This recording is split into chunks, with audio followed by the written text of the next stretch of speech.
کہنے لگا نہیں، میں صبح ناشتہ پیٹ بھر کے کر کے آتا ہوں، مجھے دوپہر کو بھوک ہی نہیں لگتی۔ یہ کہتے ہوئے اپنے خشک ہونٹوں پر اس نے زبان پھیری تھی اور پھر دکان سے باہر نکل گیا۔ میں نے حقارت سے اسے دیکھا، اپنا کھانا ختم کر کے ٹفن بند کیا اور ایک طرف رکھ دیا۔ میں رات کو جب گھر پہنچا تو میری والدہ بڑی خوش نظر آ رہی تھی، مجھے دیکھ کر مسکرانے لگی، کہنے لگی آؤ زبیر، میرے پاس آ کر بیٹھو، مجھے تم سے بہت ضروری بات کرنی ہے۔ میں نے کہا جی اماں جی۔ میں اپنی ماں کے پاس بیٹھ گیا۔ میری بیوی کچن میں کام کر رہی تھی۔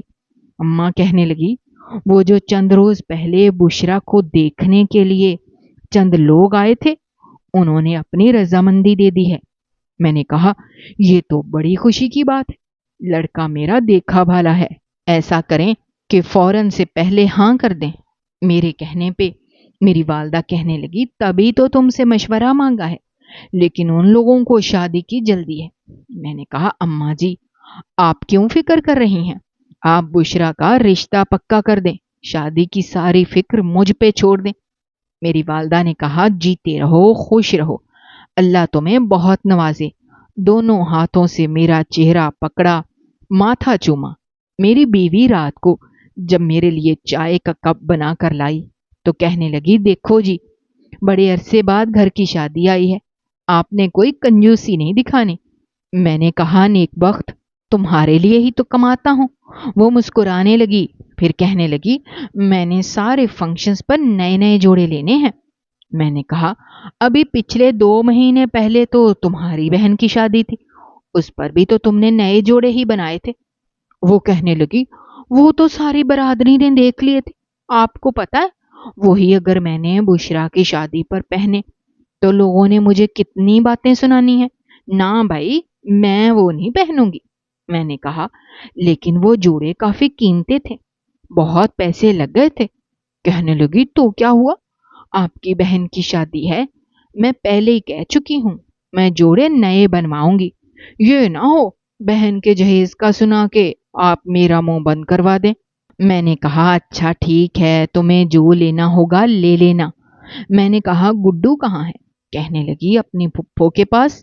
میرے والد لاہور کی اعظم مارکیٹ میں کپڑے کا کام کرتے تھے اور چلتی ہوئی دکان تھی۔ جب ان کا انتقال ہوا اور ان کے بعد دکان میں نے سنبھالی اور گھر کی ذمہ داریاں بھی۔ میرے چھوٹے 2 بھائی تھے جو کہ تعلیم یافتہ تھے، ایک دبئی میں نوکری کرتا تھا، دوسرا جاپان میں، اس لیے ان کو نہ تو میرے گھر سے غرض تھی نہ ہی میری دکان سے۔ چھوٹی بہن تھی، اس کی ذمہ داری بھی میرے سر سے اترنے والی تھی۔ میں بڑا مطمئن ہو چکا تھا۔ اگلے روز جب میں دکان پر گیا تو قاسم ساری دکان کی صفائی کر رہا تھا، جھاڑو دے رہا تھا۔ میں نے کہا صفائی کرنے کے بعد سارے مال کو نیچے اتارو اور دوبارہ گز پہ لگا کر تہہ کر کے رکھو۔ کہنے لگا صاحب جی ابھی 2 دن پہلے تو میں نے پوری دکان کا کپڑا طے کر کے ٹھیک کر کے رکھا ہے۔ میں نے کہا روز کرنا پڑے گا، پیسے کس چیز کے لیتے ہو؟ کہنے لگا اچھا جی، پوری دکان اس سے دوبارہ سے سیٹ کی، 2 گھنٹے ہو گئے تھے، وہ پسینے سے شرابور تھا، سردیوں کا موسم تھا، لیکن وہ ایک پھٹا ہوا سویٹر ہی پہن کر غزارہ کر رہا تھا۔ کئی بار میں نے اسے کہا کہ ایسا سویٹر پہن کر مت آیا کرو، گاہکوں پر برا اثر پڑتا ہے۔ وہ ذرا سا مسکرا کر کہتا ٹھیک ہے، لیکن پھر اگلے روز اسی کو ٹانکا لگا کر پھر پہن کر آ جاتا۔ بہرحال ایک بار میں نے نوٹ کیا کہ جب میں نماز پڑھ کر واپس آتا ہوں تو یہ کچھ مجھ سے چھپانے کی کوشش کرتا ہے۔ ایک بار جب میں دکان پر آیا تو اس نے جلدی سے کپڑوں کے بیچ میں کچھ چھپایا تھا۔ میں نے کہا یہ کیا کر رہے ہو؟ کہنے لگا نہیں نہیں کچھ نہیں، بدحواس سا لگ رہا۔ میں نے کہا بتاؤ مجھے تم کیا کر رہے ہو، کیا چھپانے کی کوشش کر رہے ہو؟ کہنے لگا صاحب جی کچھ نہیں چھپایا۔ میں نے کہا ہٹو پیچھے، میں نے دیکھا ہے کچھ، لیکن مجھے ان کپڑوں میں کچھ بھی دکھائی نہیں دیا۔ میں نے کہا تم نے میرے سامنے مجھے دیکھ کر یہاں کچھ چھپایا تھا، بتاؤ آج کے کیا چھپایا تھا؟ میری بات سن کر اس کے چہرے کی رنگت اڑی تھی۔ کہنے لگا نہیں صاحب جی کچھ نہیں چھپایا تھا۔ میں نے کہا بتا کیوں نہیں رہے کیا چھپایا تھا؟ میرا یہ کہنا تھا کہ اس نے سارے کپڑے نکال کر مجھے دکھا دیے، واقعی اس میں کچھ نہیں تھا۔ پھر ابھی یہ حرکت کیا تھی جو میں نے اسے کرتے ہوئے دیکھا تھا؟ پتہ نہیں کیوں لیکن میرا دل اس کی طرف سے شک و شبہات میں آ چکا تھا۔ ابھی ہم بات کر ہی رہے تھے جب میرا دوست فہیم آ گیا۔ اس کی دکان بھی 2-3 دکانیں چھوڑ کر تھی۔ اکثر وہ چائے پینے میری دکان پر آ جاتا تھا۔ میں نے کہا آؤ کیسے ہو؟ کہنے لگا ٹھیک ہوں۔ پھر کہنے لگا کہ چائے پلاؤ یار۔ میں نے کہا جاؤ قاسم، جا کر 2 کپ دودھ پتی کے لے آؤ اور ساتھ میں بسکٹ کے 1-2 پیکٹ بھی لے کر آنا۔ وہ کہنے لگا جی صاحب جی۔ قاسم جیسے ہی دکان سے نکلا تو فہیم کہنے لگا تمہیں پتہ چلا یہ جو حاجی اقبال صاحب ہے ان کے ملازم لڑکے نے کیا کیا ہے؟ میں نے کہا کیا کیا؟ کہنے لگا 2 لاکھ روپے لے کر بھاگ گیا ہے۔ میں نے تو حیرت سے آنکھیں پھاڑے فہیم کو دیکھا۔ میں نے کہا 2 لاکھ؟ کہنے لگا ہاں۔ میں نے کہا وہ لڑکا دیکھنے میں تو بڑا معصوم لگتا تھا۔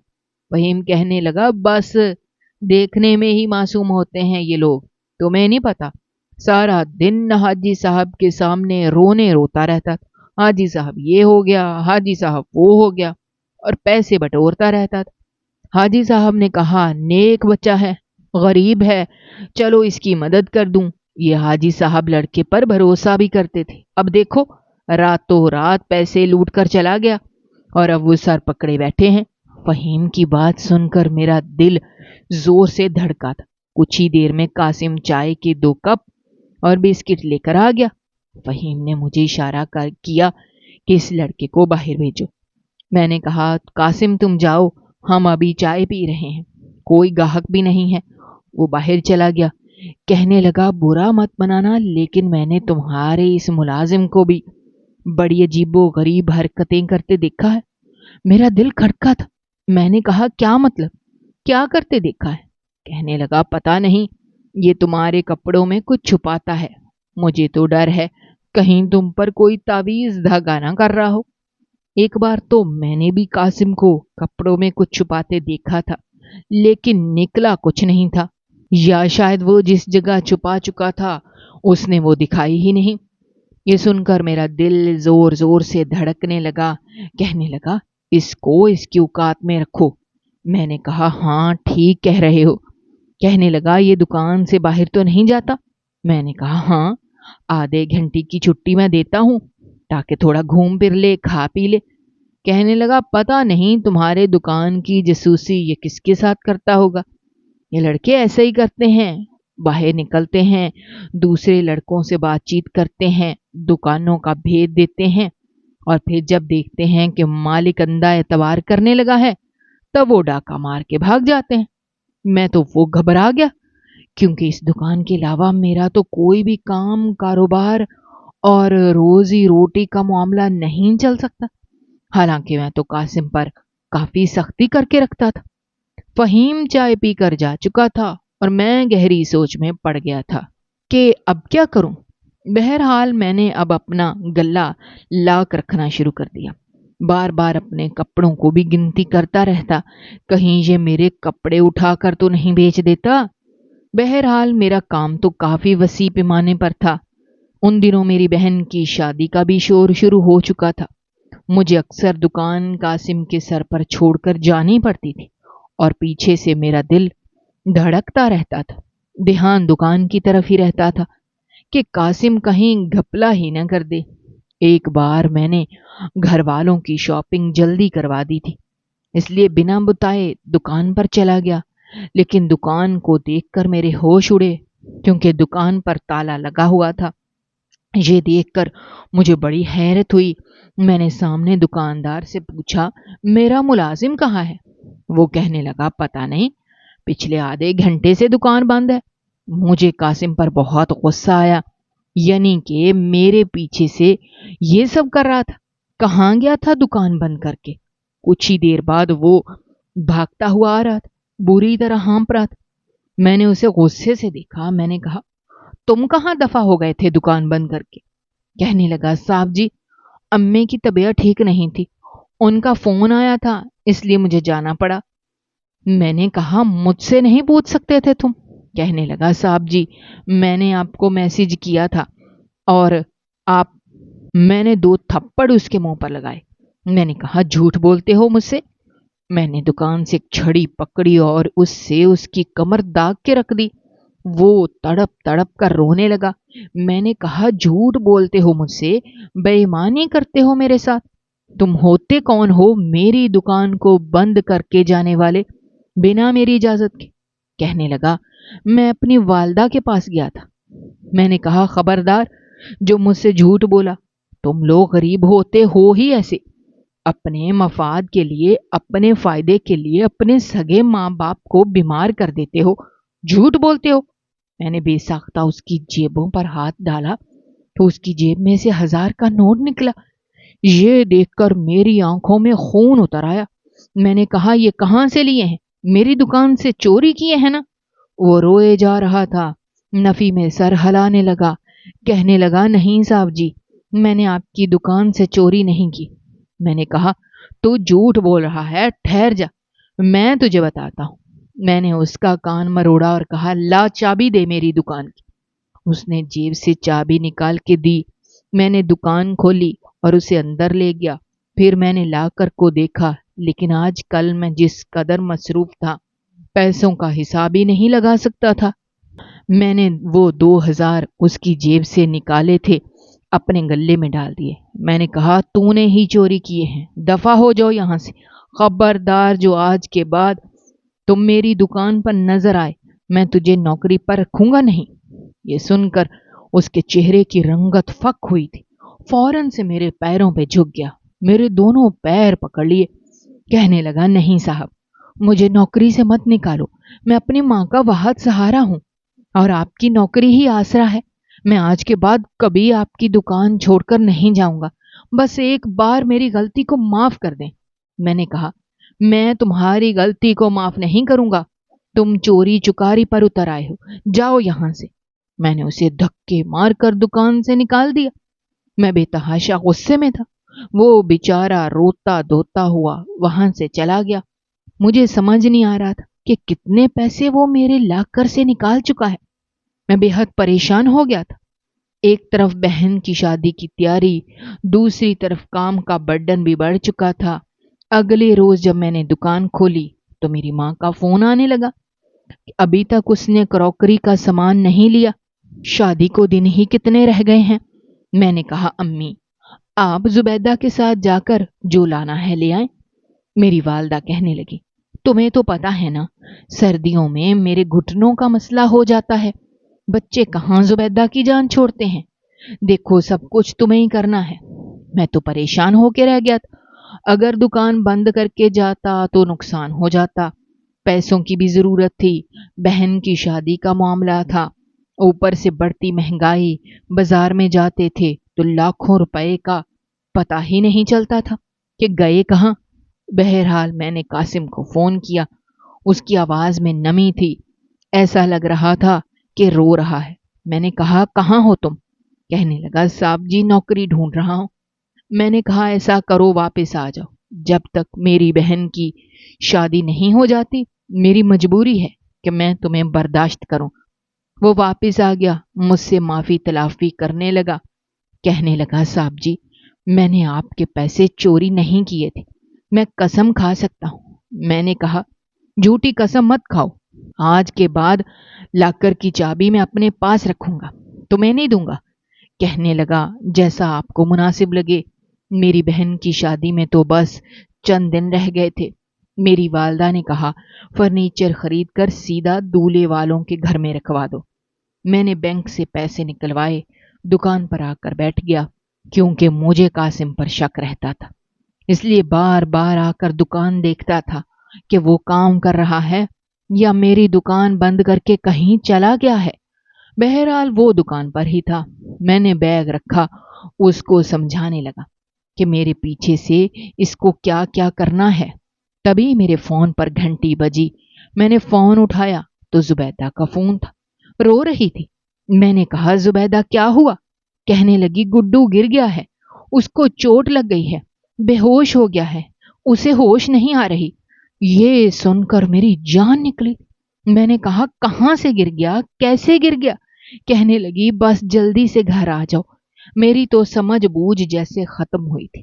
میں بھاگا دوڑا گھر گیا اور اسی جلد بازی میں پیسوں کا بیگ دکان پر ہی بھول گیا۔ جب میں گھر آیا تو میرے بیٹے کے سر سے خون نکل رہا تھا، بالکل بے ہوش تھا۔ زبیدہ روئے جا رہی تھی، میری ماں پریشان تھی۔ میں نے فٹافٹ اپنے بیٹے کو گود میں بھرا جو کہ 7-8 سال کا تھا اور اپنی بیوی کے ساتھ اسے اسپتال لے گیا۔ اس کے سر پر گہری چوٹ آئی تھی لیکن 15-20 منٹ بعد اسے ہوش آ گیا۔ ڈاکٹر نے کہا خطرے کی کوئی بات نہیں ہے۔ میں اپنے بیٹے کو جب گھر لے کر آیا رات کے 12 بج چکے تھے۔ یقیناً دکان بند کر کے قاسم چابی اپنے گھر لے گیا ہوگا۔ میں نے سوچا مجھے قاسم کو فون کرنا چاہیے۔ جیسے ہی میں نے قاسم کو فون کیا تو میری جان نکل گئی کیونکہ اس کا فون بند جا رہا تھا اور آج سے پہلے کبھی ایسا نہیں ہوا تھا کہ اس نے فون بند کیا ہو۔ میں نے کئی بار اس کا نمبر پہ فون ملایا لیکن کسی نے نہیں اٹھایا۔ میں بہت پریشان ہو کے رہ گیا۔ جب میں نے یہ بات اپنی والدہ اور بیوی کو بتائی تو وہ بھی پریشان ہو گئیں۔ میں نے کہا مجھے تو اس لڑکے پر پہلے ہی بھروسہ نہیں تھا، پتہ نہیں یہ پیسے لے کر بھاگ گیا ہوگا۔ جب میں اس کے گھر پر گیا تو وہ گھر پر بھی موجود نہیں تھا۔ اب تو میری جان نکلنے لگی تھی۔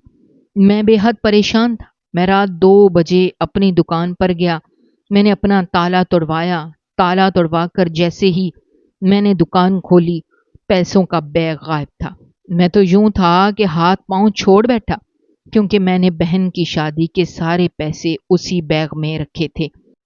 کیٹرین کے پیسے، ہال کی بکنگ کے پیسے، اس کے فرنیچر کے پیسے اور چھوٹی موٹی ہزاروں چیزوں کے پیسے۔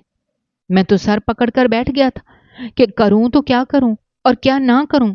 پھر میں نے فوراً سے قریبی پولیس اسٹیشن جا کر قاسم کے خلاف رپورٹ درج کروا دی۔ پولیس نے اس کے گھر کا پتہ پوچھا۔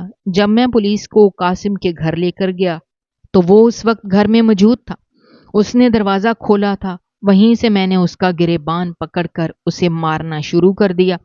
پولیس افسر نے مجھے منع کیا، کہنے لگا اسے ہمارے حوالے کر دیں۔ وہ کہنے لگا صاحب جی بتائیں تو صحیح ہوا کیا ہے؟ میں نے کہا تمہیں تو میں چھوڑوں گا نہیں۔ بہرحال پولیس والا میرا جان پہچان والا تھا۔ میں نے کہا اس کی ہڈیاں پسلیاں توڑ کے رکھ دو، کیسے بھی کرو میرے پیسے نکلواؤ۔ پولیس والا بھی اسے پولیس اسٹیشن لے گیا، اسے جیل میں بند کر دیا۔ اگلی صبح جب میں آیا تو اس کی حالت بہت ابتر تھی۔ وہ جیل میں زمین پر لیٹا ہوا تھا، بالکل بے حال تھا، چہرے پر زخموں کے نشان، ہاتھوں پاؤں پہ زخموں کے نشان، منہ سے خون بہہ رہا تھا۔ میں نے کہا اس نے کچھ بتایا؟ وہ کہنے لگا نہیں، زبان نہیں کھول رہا۔ میں نے کہا 2 دن بعد میری بہن کی شادی ہے، کچھ بھی کرو اس کو بولو پیسوں کا پتہ دے کہ کہاں ہے۔ وہ کہنے لگا صاحب جی مجھے نہیں پتا، آج آپ اپنے بیٹے کی خبر سن کر باہر نکلے تو میں پریشان ہو گیا۔ میں بھی اسی وقت دکان سے باہر نکل کر آپ کی طرف بھاگا لیکن آپ بہت تیز تیز بھاگ رہے تھے۔ میں دعائیں کرنے لگا آپ کے بیٹے کو کچھ نہ ہو، بس 5 منٹ مجھے لگے تھے۔ جب میں واپس آیا دکان پر آپ کا بیگ موجود نہیں تھا۔ میں نے آپ کا پیسوں کا بیگ بہت ڈھونڈا، پوری دکان چھان ماری لیکن مجھے آپ کا بیگ نہیں ملا۔ میں نے کہا تو جھوٹا ہے کمینے، میں تجھے چھوڑوں گا نہیں۔ وہ لمبے لمبے سانس لے رہا تھا، اب تو اس قابل بھی نہیں لگ رہا تھا کہ مزید مار کھا سکے، لیکن مجھے اس پر ترس نہیں آیا۔ میں نے کہا اس سے کیسے بھی اگلواؤ، پیسوں کا اگلواؤ، پیسے اسی نے لیے ہیں، یہ جھوٹ بول رہا ہے، یہ پہلے بھی 2000 میرے لاکر سے چوری کر چکا ہے۔ پولیس والے کہنے لگے ٹھیک ہے آپ فکر نہ کریں، یہ خود مانے گا کہ اس نے چوری کی ہے اور بتائے گا کہ بیگ کہاں ہے۔ میں واپس گھر آ گیا، میری ماں روئے جا رہی تھی، تسبیح پڑھی جا رہی تھی، زبیدہ الگ پریشان تھی۔ میں نے اپنے دونوں بھائیوں کو فون کیا کیونکہ وہ بھی صبح پہنچنے والے تھے۔ اگلے دن میری بہن کی شادی تھی۔ میں نے جب ان کو یہ بات بتائی تو وہ کہنے لگے فی الحال پیسے ہم بھیج دیتے ہیں، آپ بہن کی چیزوں کا انتظام کریں اور اس لڑکے سے آ کر ہم بات کر لیں گے۔ اگلی صبح پولیس کا فون آیا، کافی گھبرایا ہوا تھا، کہنے لگا آپ کا ملازم مزید مار نہیں سہ سکتا، میں نے کہا تو کیا ہوا؟ اس نے اعتراف کیا۔ پولیس والا کہنے لگا معاف کیجیے گا صاحب، وہ مر چکا ہے۔ یہ سن کر مجھے ایک دھچکا لگا تھا۔ پولیس والا کہنے لگا 14 سالہ لڑکا تھا اور تھا بھی کمزور سا۔ ہم نے تو بہت پوچھ گچھ کی لیکن اس نے کچھ نہیں بتایا۔ پھر آپ کا بھی بہت پریشر تھا، اوپر سے فون آیا تھا کہ تشدد کیا جائے۔ ہم نے اس پر بہت تشدد کیا، اس کی کمر داغدار کر دی تھی، لیکن وہ مزید مار کا متحمل نہیں ہو پایا۔ مجھے افسوس تھا، لیکن میں نے کہا وہ قصور بار بھی تھا، اس نے چوری کی تھی۔ بہرحال میں بہن کی شادی میں مصروف ہو گیا، لیکن دل عجیب بے چین تھا، پریشان تھا۔ بہن رخصت ہو کر جا چکی تھی۔ جب میں دوبارہ دکان پر گیا، قاسم کی یاد آنے لگی۔ میں نے اپنے دل کو یہ سمجھانا شروع کیا کہ اس کو اس کی سزا ملی ہے۔ جیسے ہی میں نے لاکر کے نیچے دیکھا تو بیگ پڑا تھا۔ مجھے یاد آ گیا کہ جلد بازی میں نے بیگ اٹھا کر لاکر کے نیچے رکھ دیا تھا اور پھر بالکل بھول گیا تھا، کیونکہ بیٹے کی افراتفری تھی۔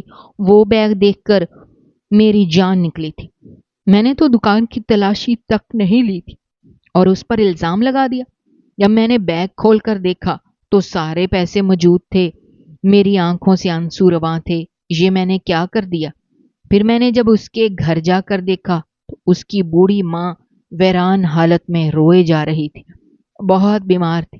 اس کے پڑوسی اس کے پاس بیٹھے افسوس کر رہے تھے، کہنے لگے اے اللہ، بیمار تو میں تھی، تو نے میرے بیٹے کو کیوں بلا لیا؟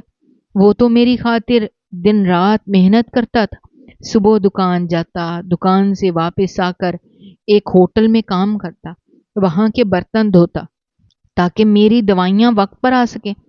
میں یہ سن کر میرے ہوش اڑ گئے تھے۔ میں سوچ بھی نہیں سکتا تھا کہ وہ 2000 اس کی اپنی کمائی کے تھے۔ میری آنکھوں سے آنسو رواں تھے۔ میں کیا کہہ سکتا تھا؟ جیسے ہی میں اس کی والدہ کے پاس گیا، کہنے لگی آپ کون ہیں؟ میں نے کہا میں قاسم کا مالک ہوں۔ اس عورت نے مجھے نفرت سے دیکھا، کہنے لگی مار دیا میرے بیٹے کو، خدا کا قہر ہو تم پر۔ یہ سن کر میرا دل یکبارگی سے دھڑکا تھا۔ کہنے لگی اے ظالم، یہ کیا کر دیا تو نے؟ میرے بچے کو مار ڈالا، میرے قاسم کو مار ڈالا۔ اس نے کچھ نہیں لیا تھا۔ تمہارا میرا بچہ ایماندار تھا، محنتی تھا۔ اس دن بھی میں نے قاسم سے بہت کہا کہ اپنے مالک سے میری بات کروا دو، میں اسے بتا دوں گی کہ 2000 اس نے چوری نہیں کیے تھے، بلکہ وہ تو دکان بند ہونے کے بعد ایک ہوٹل میں برتن مانجتا تھا، وہاں سے اس کو 2000 ملے تھے میری دوائیوں کے لیے، کیونکہ آپ سیٹھ لوگ ایڈوانس پیسے جو نہیں دیتے۔ وہ روئے جا رہی تھی، کہنے لگی میرا تو زندگی کا آسرا وہی تھا، بہت مارا اس کو آپ کے پولیس والوں نے۔ میرے بچے کے جسم کا کوئی حصہ ایسا نہیں تھا جہاں زخموں کے نشان نہ ہو، لیکن اب وہ سکون میں ہے۔ وہ شاید پاگل ہو گئی تھی۔ اپنے آنسو صاف کر کے کہنے لگی اب میرا بیٹا میٹھی نیند سو گیا۔ پھر اپنی پڑوسن سے کہنے لگی ماجدہ، پتا ہے تمہیں وہ رات بھر میری وجہ سے سوتا ہی نہیں تھا۔ مجھے ذرا بھی کھانسی آتی تو اٹھ کر بیٹھ جاتا، کبھی مجھے دوائی دیتا، کبھی مجھے قہوہ بنا کر دیتا۔ میں کہتی سو جا، تھک جائے گا۔ کہنے لگا نہیں تھکتا اماں، جب تو ٹھیک ہو جائے گی تو میں سو جاؤں گا، دیکھ جا کر سو گیا قبر میں۔ یہ کہتے ہوئے تڑپ تڑپ کر وہ رونے لگی اور مجھے لگا کہ میرا دل پھٹ جائے گا۔ میں نے کہا میں آپ کی کفالت کروں گا، آپ کو اپنے گھر پہ رکھوں گا، آپ کی خدمت کروں گا، مجھے معاف کر دیں۔ کہنے لگی نہیں، میں تجھے معاف نہیں کر سکتی، تجھے معافی چاہیے۔ میں نے کہا ہاں چاہیے۔ کہنے لگی جا میرے قاسم کو لیا، جا میرے بیٹے کو واپس لیا، میرا گھر لے لے، میرا سب کچھ لے لے، لیکن میرا بچہ مجھے دے دے۔ تجھے پیسے چاہیے تھے، مجھ سے بات کرتے، میں اپنا سب کچھ بیچ دیتی، تجھے تیرے پیسے دے دیتی۔ میرے بچے کو کیوں مارا؟ کیوں اس پر تشدد کیا؟ میں سمجھ نہیں پا رہا تھا کہ کس طریقے سے معافی مانگوں۔ میں نے اچھی خاصی رقم اس عورت کو دی، لیکن وہ نہیں لے رہی تھی، روئے جا رہی تھی۔ 2 دن بعد وہ بھی اپنے بیٹے کے غم میں مر چکی تھی۔ میں بے حد غمگین ہو گیا تھا، ہر وقت بے چینی ستاتی رہتی تھی، پتہ نہیں میری معافی ہوگی یا نہیں۔ ایک دن اپنی دکان کی صفائی کر رہا تھا تو مجھے کچھ صفحے ملے جس پر اس نے اردو لکھنے کی کوشش کی ہوئی تھی۔ اس پر لکھا تھا، مجھے پڑھنے کا بہت شوق ہے، کاش میرا باپ زندہ ہوتا اور اس کے پاس پیسے بھی ہوتے تاکہ میں اسکول جاتا، پڑھا لکھا ہوتا۔ شاید وہ فارغ وقت میں اردو لکھنے کی کوشش کرتا تھا اور میرے سامنے اسے چھپا دیتا تھا۔ اس صفحے پہ لکھی ہوئی سیاہی میرے آنسوؤں سے پھیل گئی تھی۔ کبھی کبھی ہم لوگ شک کا چشمہ اس طرح پہنتے ہیں کہ سامنے والا انسان ہمیں صرف برا ہی نظر آتا ہے، لیکن جب ہمیں حقیقت پتہ چلتی ہے تو بہت دیر ہو چکی ہوتی ہے۔ یہ غم شاید مجھے ساری زندگی چین نہ لینے دے۔ آپ سے اس لیے شیئر کر رہا ہوں تاکہ آپ اپنے ارد گرد دیکھیں کہ یہ غلطی کہیں آپ تو نہیں کر رہے۔ کمنٹ باکس میں اپنی رائے ضرور دیجیے گا۔